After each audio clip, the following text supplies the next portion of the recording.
Good evening, members Good of evening. City Council and staff. My name is Kate Cavazza, and I'm the Bicycle Program Manager at Sustain Charlotte.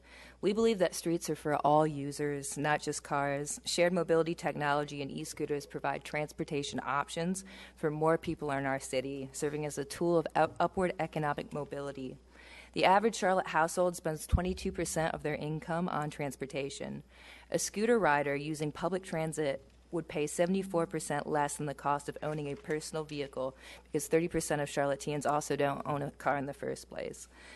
Scooters also reduce traffic congestion, carbon emissions as they replace car trips. Scooters improve transit access.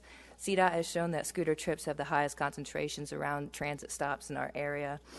That being said, Sustain Charlotte supports scooters and supports the proposed ordinance in front of you as it appears in front of you tonight.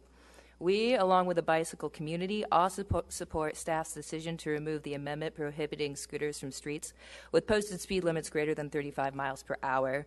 Many of our lower income residents are surrounded by streets with higher speed limits. The people who live and travel in these neighborhoods deserve just as much access to these scooters as the rest of the city. And you know, ideally, scooters wouldn't have to share space with anybody. Pedestrians, cyclists, scooters, buses, and motorists wouldn't have to mix on our streets in an ideal world. In reality, only 40% of Charlotte streets have a sidewalk with at least one side of the street, and only 4% of those streets have bike lanes. We do not have an adequate network of bicycle lanes and sidewalks in our city for them to be expected as a safe alternative to streets with those higher speed limits. Scooter users need the flexibility to assess the safest routes available, whether on streets or on sidewalks, any time of day and or night. CDOT has provided you these great amendments to the city code, and they offer clarity for scooter riders and providers alike, and we urge you to approve these tonight. The most important thing that you can do as council members is to prioritize and accelerate funding for the development of bike lanes and parking areas for bicycles and scooters in our city.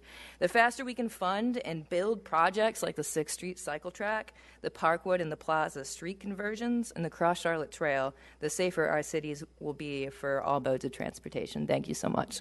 Thank you very much.